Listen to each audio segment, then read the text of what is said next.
সভা তো বাতিল হয়নি, সভা তো চলছে, সভা চলছে। শুভেন্দু অধিকারীর বিরুদ্ধে এরা প্রাবন্ধিকতা লাগাচ্ছে।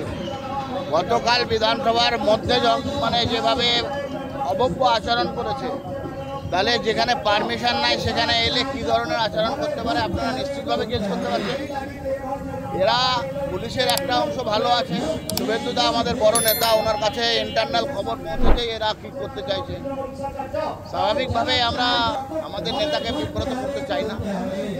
আমরা আমাদের কর্মসূচি, আমাদের আওয়াজ, আমাদের আন্দোলন, আমাদের যে বিষয়ের বক্তব্য, সেই বক্তব্য এবং বিষয় আমাদের চলবে। এই আন্দোলন আজকে 5টা পর্যন্ত চলবে, তারপরে আমরা আমাদের আন্দোলনকে খাদ্য করব।